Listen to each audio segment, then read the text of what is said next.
what happened is that my client was arrested yesterday morning very early in his mother's vehicle, and he was charged with murdering his mother and his brother. He's also charged in juvenile court with the stealing of the motor vehicle.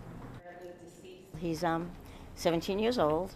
This is clearly a horrific experience for him. It's an unimaginable tragedy to the whole family, obviously. To say the least, he's very confused about the whole process. We heard a set of facts that just got read into the record.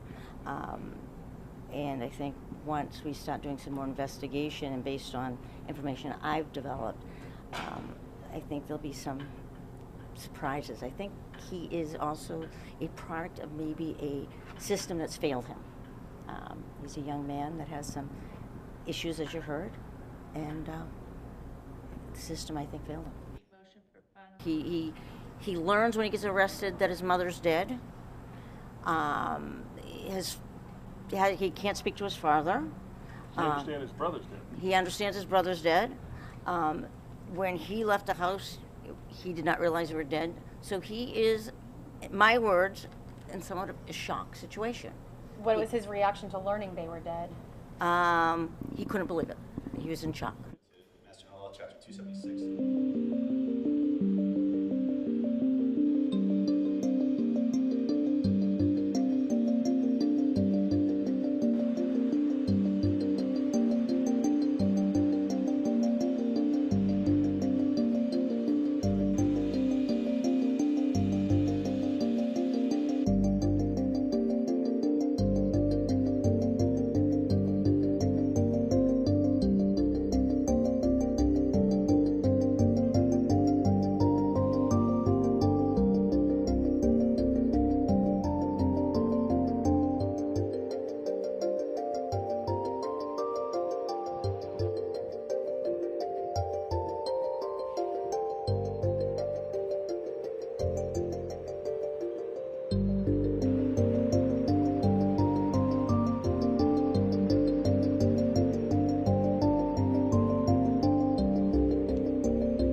Let's move to East Africa now. A mysterious affliction has claimed the lives of at least 19 elephants in southern Kenya's Amboseli ecosystem, a major tourist region near Mount Kilimanjaro.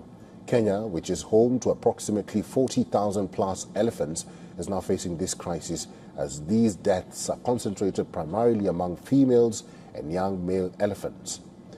The situation has created deep concern among wildlife managers, conservationists, and the local Maasai community, both for the loss of wildlife and for the potential impact on the region's tourism-driven economy.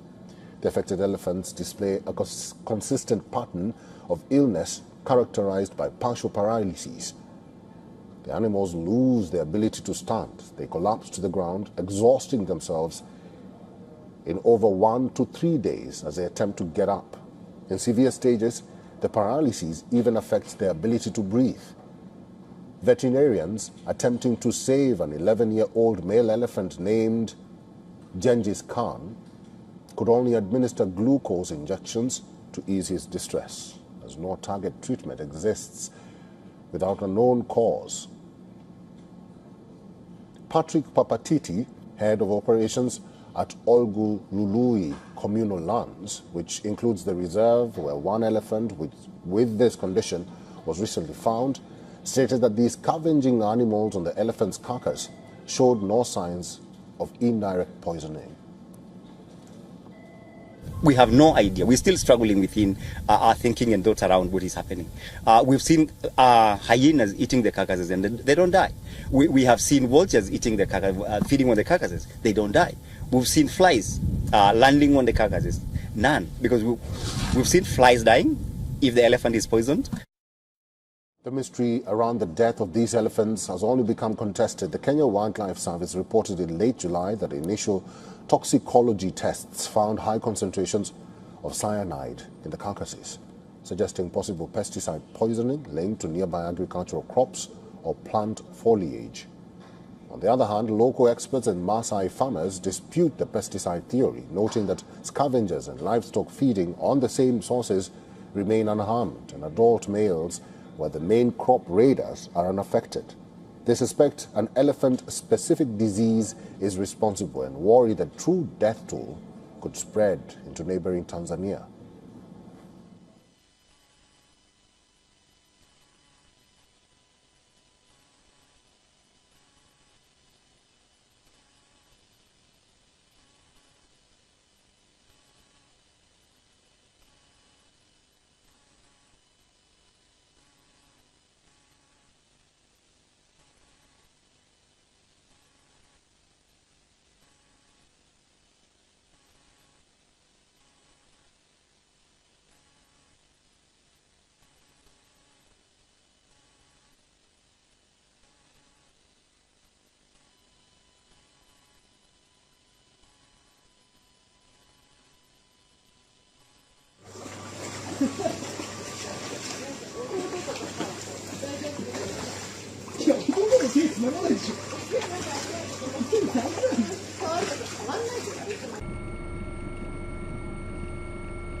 止まっちゃった。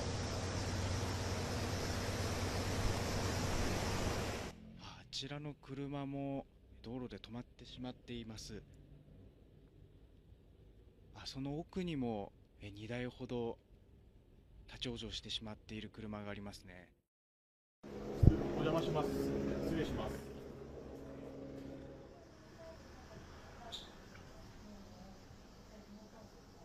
こちらコインランドリーなんですが、中まで水が入ってしまったんでしょうか。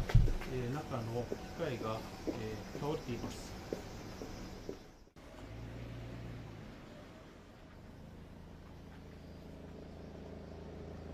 水が上がるまでどれぐらいかかった。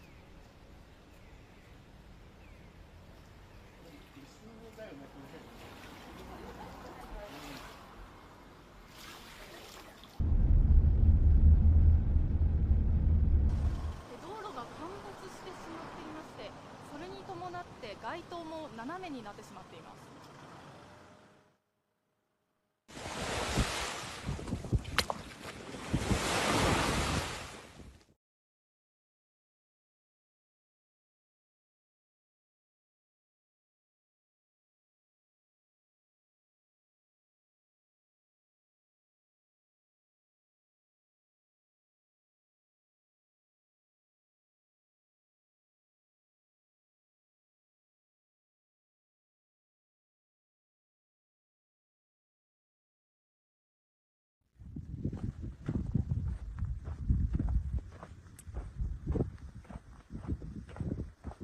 سلام خدمت دوستان همکاران عزیز. امروزم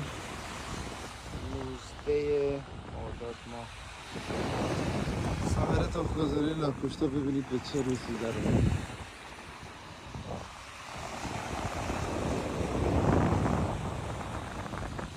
بقينا في كل السواحل.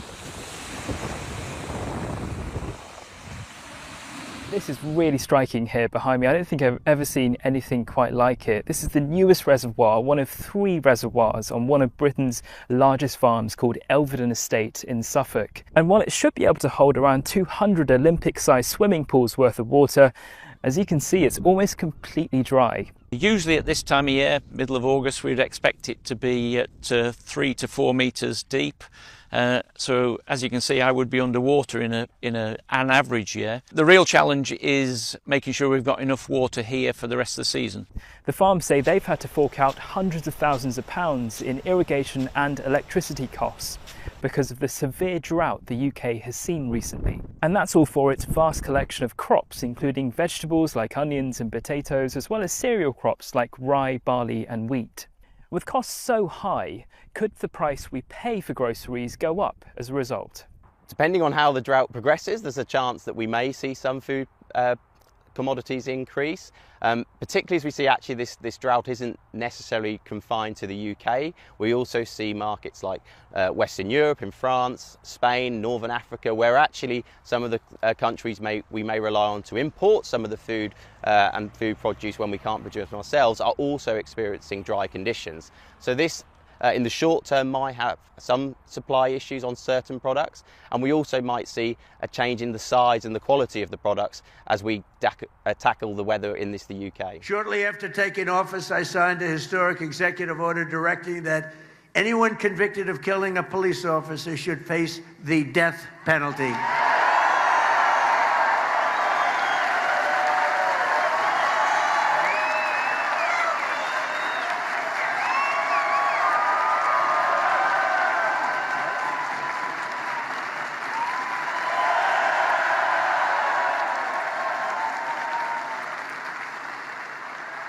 And last year, deaths of law enforcement, well, think of this, deaths of law enforcement officers in the line of duty fell to an 80-year low. That means people aren't playing games anymore. It's an 80-year low. Still too many, but it's an 80-year low, despite all of our extraordinary progress to restore safety to every community in our land. The radical left, the Marxists, the communists, they're communists. These aren't socialists. Socialists are no good, but communists. Remember I said at the State of the Union speech, the last one, we will not be a socialist country. I was right. They want to make us a communist country. They've skipped socialism. They skipped socialism. Can you believe it? So at least I was right. I like being right. But they continue their war on police and their destruction of the rule of law. The communists want to turn America into a third world country, into a hellhole of crime and filth. You ever notice, I said it a week ago for the first time, the first thing you see, I see, before you even see the crime becomes staggering, is the streets become filthy dirty. They're disgusting. They smell, they rot, but everything becomes dirty. And then you see the crime and you see all the other things. But I don't know, I'm not sure you've ever heard that said by anybody else. Most people wouldn't say it, but it's true. And squalor, and you know, it just becomes so bad. And then the death comes, and it becomes really a true hellhole. And we're not going to let that happen to New York State. And that's why we have to get Bruce into office.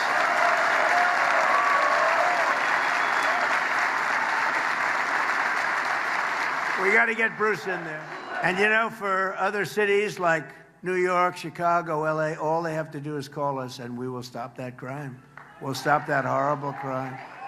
We come in with the right people. We come in with the power to move people out of the country if they're here illegally, and a lot of them are criminals that were let in through that open border, that horrible. Remember the scene? Remember the scene? Well, you saw it the other day in Spain, right? Okay, now envision that. They allowed 65,000 people in.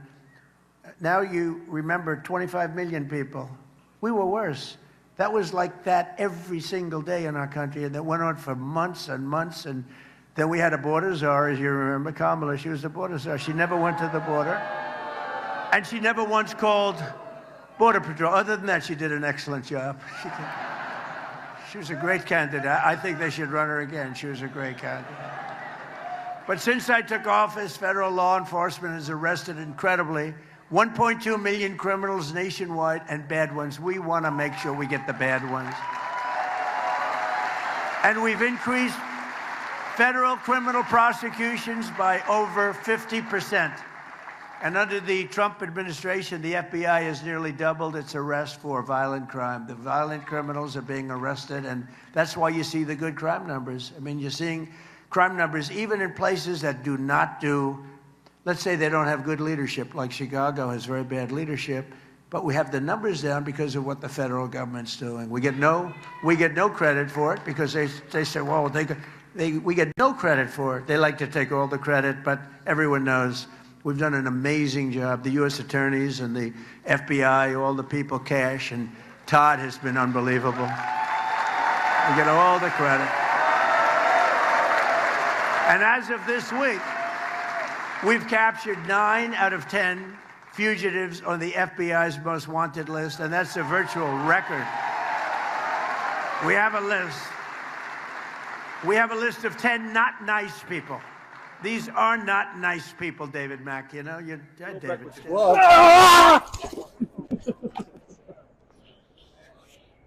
Hey, my name is Jeff Nicholas. I'm the founder of Compliant Technologies, and we're here with Deputy Grobrecht from the Oklahoma County Sheriff's Department. And so today we're going to do a demonstration of what we call CD3 technology. CD3 stands for Conductive Distraction and De-escalation Device. It's technology that most agencies can now use in soft empty hand control to de-escalate situations. Dan has got a pair of gloves on. We're going to do a demonstration. We're just going to act maybe like he's an individual. So when Dan grabs Deputy Grobrecht with the gloves,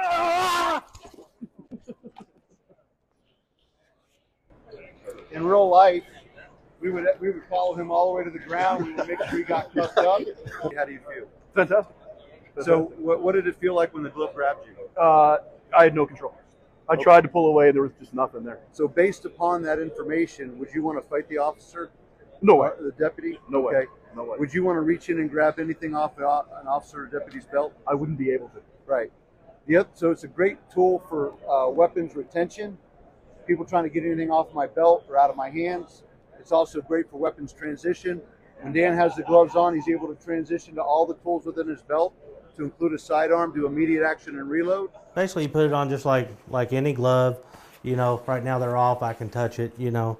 They strap on, and basically you got a power button that you hit, it lights up, and then it's active at that point in time. So I can touch anywhere on my body. If I was to grab hold of my hand, which I'm not going to do, I've already experienced it, I don't want to put myself through it. It doesn't feel the best. It doesn't incapacitate you, but it, you know, I've been exposed to this probably 10 to 15 times myself, and it's I guess the best way to describe it, I mean, it basically takes all your focus off everything that's going to basically where you're getting grabbed at, and then as soon as you let go, it's gone. There's no marks that's left or anything like that, and it lets you get the control of the person to where you can get them in a safer location and actually try to gain compliance. And we've had the compliance gloves now for over 4 years, and basically it has been probably one of the best tools we added. One thing about, like, and I'll even show you, one thing about the gloves themselves is that they have a button on them, and again, it doesn't incapacitate a person like a taser. I'm sure several people have seen taser videos where you hit somebody and they fall on the ground and stuff like that.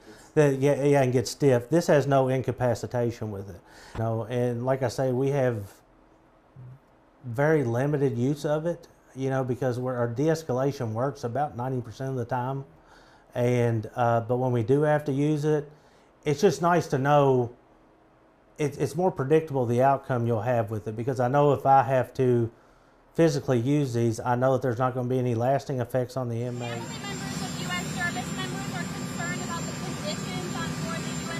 Well, no, that ship is moving. No, they're not. That ship is moving right now, or very shortly, and it's being replaced with another very similar ship. No. Not nearly long enough. Thank you, everybody. On to a special report. The country that first once, in fact, ruled the waves, now faces a devastating reality check. Moscow is openly threatening to hijack and seize Western commercial vessels across international waters in retaliation for crackdowns on its shadow oil fleet. As the Russian threat expands to that high seas level, British defense chiefs issuing an alarming admission. The Royal Navy no longer possesses the firepower of ships to protect maritime trade. Take a look.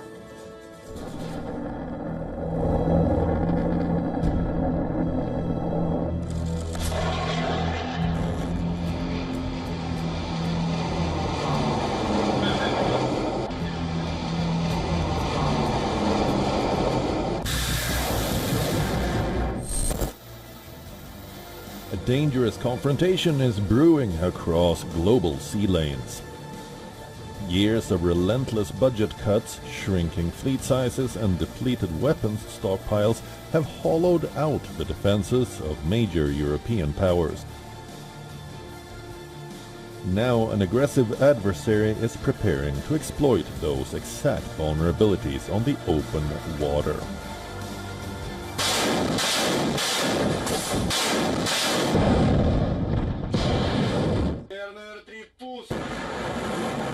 Russia has now openly threatened retaliation against European shipping if Western countries continue targeting its so-called shadow fleet.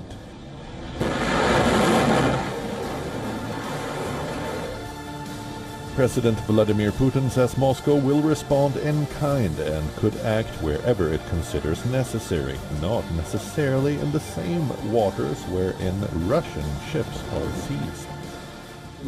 We see that authorities of some countries, in violation of international maritime law, are trying to restrict the movement of vessels operated by our economic operators, civilian vessels, I stress. They have even gone so far as to consider seizing our vessels and selling property taken from us. This is, of course, nothing short of piracy and robbery. And if such actions begin to be implemented in practice, we will be forced to respond in kind. And not necessarily in the same waters where attacks on vessels are being planned. We will determine ourselves where and when such a response is necessary and appropriate. The warnings comes after Britain and other European countries stepped up efforts to disrupt Russia's shadow fleet, a network of vessels accused of helping Moscow move sanctioned oil and evade Western restrictions.